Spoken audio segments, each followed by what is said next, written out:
Retro Rebel Gamecast is brought to you by TempleofGeek.com, your one-stop shop for all things geek.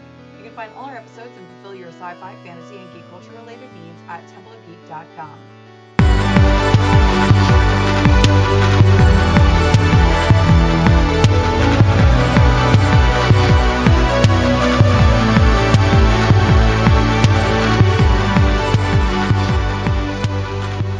Welcome to the Retro Rebel Gamecast, where we discuss gaming and related topics. Retro Rebel is released Fridays, and you can find this episode and much more by heading to TempleofGeek.com or wherever you download your favorite podcasts. You can even find us on Facebook and Instagram at Retro Rebel Podcast for exclusive content and to see what else we're up to. My name is Amanda, and today I'm joined again by our repeat guest host, Steve. Welcome back, Steve. It's your boy back again. Here we go. It's your boy. I'm in it. So I brought you back because, unlike myself, you play a lot of PC games, and that's what we're going to be talking about for the next 2 to 3 episodes. So it's a big honkin' chonkin' topic, and you've got a huge, massive list, which will include for those that are following along week to week. Just a note that we're still testing this new format of shorter clips. So if you like the fact that we're breaking this down for you and making it easier for you to watch these episodes on your break and stuff, just let us know in the comments so that we know to keep doing it. But without further ado, we're going to skip our usual segment of what games that we're playing and jump right into this list because you've curated a total list of 30 games, and I've curated a list of 5. I don't play that much on PC, so I've picked 5 where my only experience with them has been on PC. And you've categorized yours into 3 categories. So the first one, and the one we're going to talk about today, is genre-defining titles. So 10 titles on PC that represent the best of what their genre has to offer. Best so of all time. The best. Now, have you done them in order, or is it just generally mixed about all genres in whatever order? So these first 10 are in order. That as best I can, in my limited experience and opinions that I'm gonna share, this is in order, from top 10 to very best. Yes, absolutely. So we will kick off there. Now, if you disagree or you think we've missed something off of a top 10 list, please do let us know in the comments, tag us on Instagram, whatever, tell us. This is just our opinion. We're just game fans just like you. Yeah. So we're not particularly qualified more so than yourselves. Yeah, I ain't got no credentials. I'm literally just coming in super opinionated. So all good. Love it. Tell me I'm wrong. I'm ready. Fantastic. So here are the first 10. These are the most genre-defining titles in order. So should I go from 10 and up to 1 then? Let's go 10 up to 1. Yeah, I think that's good. 10 up to 1. So the very first one on the list is actually one that you and I share on my mini list, and that is World of Warcraft on the PC, big MMORPG. Oh, yeah. For the longest time, the biggest video game of all time. I think that's been surpassed by Minecraft and probably that Penguin game now as well. But up for a while, it was the biggest game of all time. Yeah, man. Almost a decade. We wouldn't have, I feel like we wouldn't have MMOs without World of Warcraft. So massive, so genre defining. It has been parodied on TV. It's got its own film now. We wouldn't have a lot of things if we went for World of Warcraft. A lot of people flagged it off. I thought it was fine. I don't think it was any good either. I'm on that side. I don't think it was great. But no, man, World of Warcraft, we wouldn't have a lot of things. Blizzard, not such a popular company in nowadays time, but at the time, catapulted them into fame big, I would say. Aside from another game that's on this list, but we'll get to that in a bit. But World of Warcraft, everyone's going to hate me. I'm Alliance. I'm so sorry. Sorry, everyone, letting the side down. Nobody likes Alliance. I've always been Alliance as well. I think World of Warcraft, what's so great about it is that there's stuff to do alone if you want to play by yourself, and then there's great options for playing with other people. There's games within games. You can go to the tavern and play cards. There's Hearthstone that's come off it now. You can play that in World of Warcraft. I'm the guy sitting in the auction every day selling bags. That was my thing. Bagsmith. I barely played the game as it was. I'm in there for the economy. Hell yeah. World of Warcraft. I love to fish. I found it the most soothing thing ever. Man. I found this place with a rippling stream and just fish for hours. You can go fight demons, fight dragons. Nah, do the fishing. Do the fishing. I love the fishing. Listen, don't slide off that fishing. It's so good. Do the auction. Argue Great. with it's the mini game. Argue with regional people about the prices of bags. It's too real. It's too real. Art imitates life. So swiftly moving on, because I don't think anyone will dispute World of Warcraft being on this list. We're moving on to a set of games: Quake, Doom, and Unreal Tournament. So these are different games, and you put them all at number 9. This is the first person arcade genre coming in. The newest example of this is Doom Eternal, of course. Which is Doom Eternal's success has spawned a bunch of indie games that have done the same thing. A lot of these PS1 remakes, like Cultic, for example, at the moment, has come out, and that's really popular. But like, how can you beat? It's just go in, blast, you get the power ups, you run around. We wouldn't have monster kill, vehicular manslaughter. We wouldn't have any of those terms if it went for Unreal Tournament, especially. But Halo multiplayer kind of comes into the same category. But I remember when I was at school, we had Quake installed on the computer school system because some clever kid did it, and the school admins just had no idea what they were doing. I remember playing Quake for hours, I've seen man. Someone recently made a playable version of Doom in that little text app that comes with all your PCs. You can play Doom on anything. Doom WADs as well, like what you would call mods. Doom WADs are crazy. There's crazy stuff you could do with Doom. Great though. Like, wouldn't have a lot of stuff so funny if it weren't for those games. Yeah. And again, I don't think anyone would argue about these games being on the list. Although I would say, like, these are 3 distinct games. They are all equally as good within the genre. I don't think one is better than the other. I would have to agree with you at putting these all by each other. Does make this list a little longer technically, but we're going to ignore it because we do what we want. It's a whole genre, you know, hard to pick one. Just mention them all. Honorable, you know. So number 8. Is this tower defense Dwarf Fortress? Oh, get out of here. Dwarf Fortress. So this is such an old one. A lot of ASCII art games is what they came out as. Adventuring type games is what they were. Absolutely no graphics whatsoever. It was just letters and numbers that you would move around on a board. But Dwarf Fortress was the first one that really came out super sophisticated. And now they're still updating it, coming out with a Steam release soon. Dwarf Fortress is so hard to describe. It is an RPG. It is a test of patience and endurance. Let me tell you, Dwarf Fortress, in the way that in tabletop games with Dungeons and Dragons, for example, how you can create a whole world out of nothing, you do that with Dwarf Fortress. You can generate an entire planet out of nothing, and the whole thing moves in a concurrent timeline alongside each other in real time as you're playing, and you essentially, in the base mode of Dwarf Fortress, do just that. Try to manage a Dwarf Fortress. You don't actually control the characters. You just give them jobs and priorities and assign them, you know, bits of code for yourself. Walk here and get the wood, but don't go in water. And they'll avoid the water and then fall in the lava instead. Fun is a term associated with Dwarf Fortress. When fun happens, it's pretty much the end of the game. But look up Dwarf Fortress. It has so much history surrounding it. And with a Steam release coming out, it's going to be in the papers once again. Big one. Amazing. Dwarf Fortress. Yeah. Okay, so Dwarf Fortress, if you like that type of thing, it is an excellent example that's soon to be re-released. So that's exciting. Number 7 is a game that I know and love, but have a very unusual history with, and that is Elder Scrolls. Yeah, so hard to say Skyrim, Morrowind, Oblivion, Daggerfall, any of the Elder Scrolls games. Hard to pick one, so I just wrote Elder Scrolls, to be honest.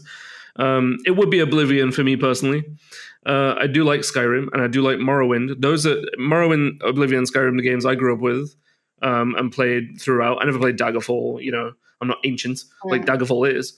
But it would be Skyrim for me because Oblivion I played and I got totally sidetracked stealing things from people's houses. My snake skill was like maximum, right? And I was like, this is amazing. I'm doing so well, blah, blah, blah. And then I actually decided to do a mission and got yeeted halfway across the map. Like, I was so weak. Yeah. And then I was like, oh, well, I'm bored now because I just wanted to be a thief and now I suck. Yeah. The one terrible feature of Oblivion, terrible and to be honest, endearing. Like, I found it endearing. It was one of the first games that introduced like leveled scaling where monsters and encounters would scale with you. And that's a very unpopular thing nowadays in RPGs, I find. But it was one of the first games to introduce that. And to be honest, I quite like Oblivion's super convoluted and punishing leveling system. Quite like it. It's nostalgic for me. It's what I grew up with. I think it makes sense if you're going to just do combat right off the bat. But I made the mistake of leveling to like 12 or something without doing any combat. And so like I was leveling to 12 by stealing things and sneaking around, and I was having the best time, right? And then the second I tried to do a mission, I was like absolutely slaughtered. And there's no chance of recovery from that unless I wanted to grind and kill random shit. Like, yeah, because they all involve combat. It just, you can't come back. They all involve combat as like a mechanic to resolve a quest or something. Whereas in the new games, like Fallout, for example, you have a lot of like charisma as a whole thing. You have a lot of leeway where the charisma is concerned. In Skyrim too, persuasion's a thing.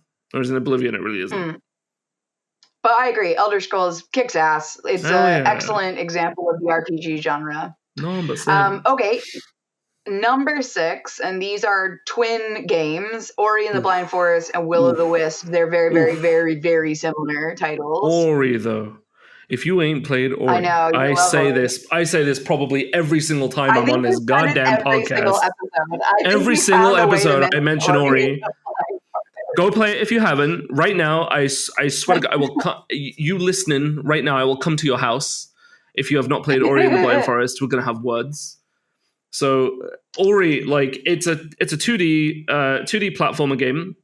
There's a little bit of combat in the first one, way more in the second one, Will of the Wisp. But Blind Forest and Will of the Wisp, it is one of the like rare examples of a game that the first one is just so goddamn good. The music, the visuals, the way it platforms, the way it controls, so many challenges and twists and turns. The story is there. They make you cry right off the bat. Classic. And then the second one, it's what I mean by rare example of a game that improves on the first one. Everything the first one did, bang, forget it. The second one, it's going to knock you out of the park. You're going to jump out the goddamn window because it's that good. I'm telling you, these games, really easy and accessible too. If you're not too good at platformers, they got you covered. If you just want to be in it for the story. And believe me, when you watch that first cutscene and you're there crying over your keyboard, you will want to continue playing. I guarantee it. Ori, I will pay anyone $30, £30, whatever you want. I will give you a chicken if you do not enjoy Ori and the Blind Forest. Play it right now. It has everything. Everything. Bribing people with chickens, I love it. Oh, yeah. Okay, so number 5 on our list. Now, what genre is Age of Empires? Because I actually don't know. Oh, that'll be your RTS. That's a real-time strategy game. Age of Empires, absolute classic. We wouldn't have stuff like Command and Conquer without Age of Empires. Warcraft 3, for example. Although, I think maybe Warcraft outdates Age of Empires. Ooh, I didn't do my research. But Age of Empires, oh my God, it was one of the first experiences I ever had personally with an RTS. And I think everyone, any PC gamer would know about Age of Empires. It's still going now. They're still releasing sequels. They're remaking the old ones. And it's not just a remake where it's the HD texture bullshits. It's a real remake from the ground up. Yeah, man, Age of Empires, you progress from one age to another. It's an RTS. You race to build a base and crush everyone else on the board. There's absolutely no goddamn story involved. It is just, if you want to play the campaign, it's just history. You want to be in it to troll your friends and just build priests and convert all your friends' armies. Oh, you spent all your time building army. That's nice. You hear those fateful words, wololo. It's over. It's over. You hear, there's the words no one wants to hear. No one wants to hear that. Wololo. The moment you hear that, it's over. It's done. Keyboard's out the window. A great game, though. Age of Empires. Fantastic. Classic, man. Love Absolute it. Classic. Okay, so Number 4 is Warcraft 3, and you've got it down for MOBAs, and I've never played it or heard much about it. Okay, so bit of explanation there. It ain't a MOBA. It is an RTS game, same as Age of Empires, but Warcraft 3, it has a hand in opening up to the MOBA genre. Warcraft 3 had a mod in it called Defense of the Ancients, and Warcraft 3 became a sort of MOBA through that. Essentially what you do in Warcraft 3, you build a base, same as Age of Empires. You build a base, you pick a faction, Orcs, Alliance, or the third one. Forgive me. I was always Alliance. My friend was always Orcs, and you can recruit a hero and have. While the difference between this and other RTS games is you have your hero with 4 abilities that you go to take random objectives on a map while you build your base and your army, and you level up your hero alongside all that. It takes so much micromanagement, but as you do all that, you eventually come to the climax of the game where it is the heroes versus the heroes, the army versus the army, and all the culmination of your leveling up adds up to the battles you have with your friends or the people you're fighting against. But when Defense of the Ancients came out, it created the MOBA genre. The multiplayer online battle arena is what that stands for, which gave way to Defense of the Ancients, which is now a standalone game. It's just called Defense of the Ancients, where they take out the base building and you just control the hero, which also then gave way to League of Legends, which, it isn't the most popular game. It's got a hell of a reputation. But you've got to give these games some credit that they are extremely successful. This list curated off of a game's success, its popularity, and the influence it's had on the industry. There's all things I've taken into account when I wrote this. So not the most popular, but you've got to give it its due. No, hey, fair enough. If it became its own genre, then that's kind of cool. Yeah, man. Okay, so then for number 3, we've got one of the most popular games of all time. I think to this day, one of the most popular video games ever sold, and that's Minecraft. I'll be honest, I do not understand how Minecraft works. I've tried to play it on multiple different platforms, and I don't even understand how to get started. A game for kids baffles me. I don't understand how it controls. I don't know what I'm doing. I'm baffled. It's like a first-person adventure game, but it's Lego. Like, you just do Lego. You take one block, you put it on top of the other, you put them all together, you have a little house, and you can go around and you can build something else. You can go around and collect other stuff. I remember playing this game when it was alpha, when it was free. It was a free, weird little, how you have itch.io games now. It's like a website for weird freelance developers. That was what Minecraft started out as. It was just a weird little downloadable alpha thing where you run around and, it's funny to put a block on top of the other with other people around. That's really fun. And now it is what it is. A gigantic, it's got conventions all surrounding it. It's got so much influence. There's Disney's got their hands in Minecraft. There's no it's carved out such a niche. It's spawned so many other games that have taken from its success as well. Another one I'm going to mention on the list further down too. But Minecraft, you got to give it its due. I'm not a huge fan. I don't play Minecraft at all. But you gotta give it what it's worth. It is insanely successful. The dude that came up with that, I can't remember what his real name is. Notch, though, he goes by. God damn, he must be rolling in it. what a game he came out with. Is he Swedish? Is he Swedish? Have I made that up? Yeah. You're right, yeah. No, listen, I've tried to play it a million times. I don't understand why. I don't understand it. For some reason, the controls baffle me. Oh my god! You just put one block on top of the other. Lego. I don't get it. It's not for me. Bizarrely, but I love Sims and things like that. It's not for me. Never mind. So moving swiftly on to number 2. Now you've really cheated here because I have, major. You can't just You get 5 games. All right, so you can't just mention one of these because technically I'm talking about an engine here. All these games run off the same engine, so really I should have just put the engine down. But Orange Box, Valve, Steam, you gotta give them its due. Portal, Half-Life, Team Fortress, Left 4 Dead, Gmod, all games that are still insanely popular, getting updates, getting mods made for them. These games are timeless. all you got to do is mention Half-Life 3, and every PC gamer within a mile's head explodes. Like, the engine that those games are built off of, Gary's Mod, or forgive me, what the engine's proper name is, escapes me, whether it is Gary's Mod or not. Like, you've got to give it its due. The sheer amount of people and content and like influence these games and this engine has had. Like, the spawn of Steam, Gabe Newell himself. Like, Gabe Newell might as well be the ambassador for PC games. This guy, like, is immortalized by these games. Half-Life 3, though, when's it coming out, mate? We all want to see it. Yeah, like, there's not really much to say. Like, Team Fortress 2 spawns its whole, like, team shooter co-op genre, having roles in a shooter. Left 4 Dead, it's got its whole, like, your 4 dudes that run to the end of a mission, spawned a whole genre. Gmod, like, role-playing online started, I think, personally, with Gmod. Like fuck AOL chat for a minute. Gmod's where it's at.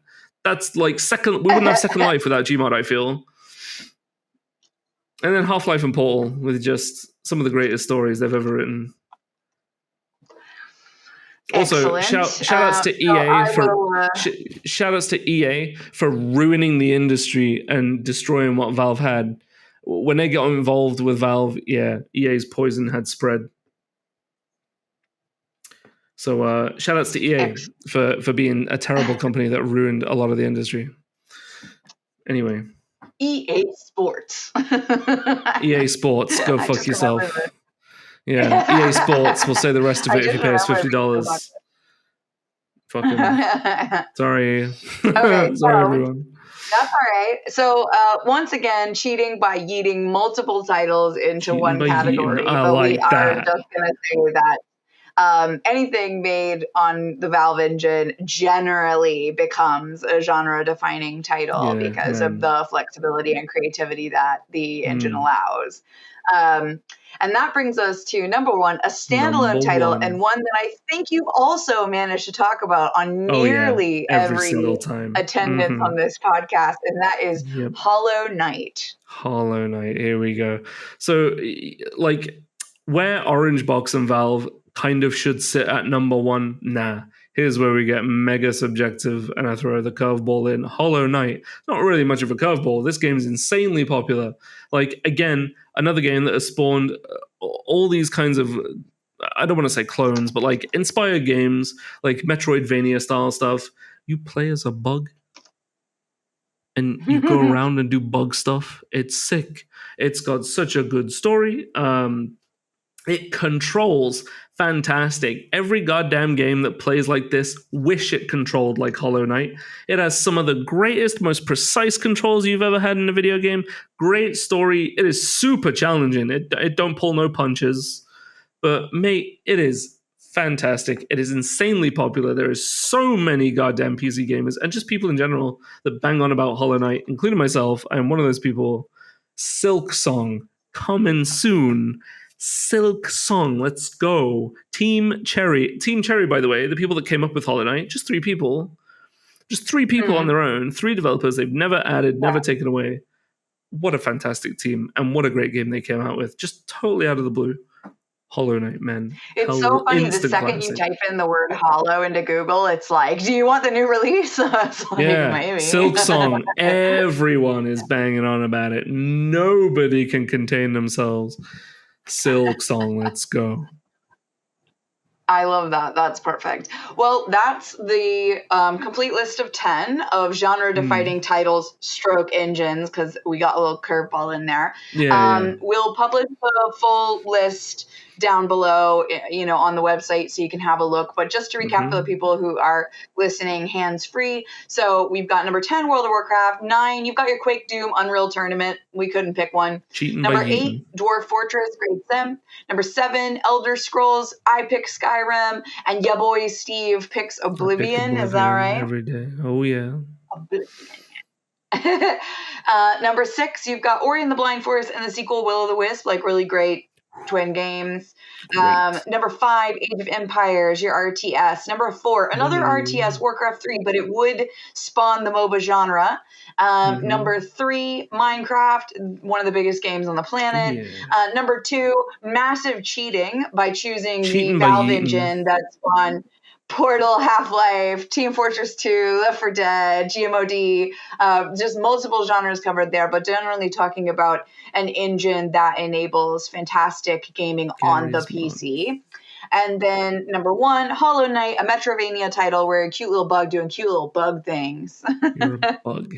Let's go. Perfect.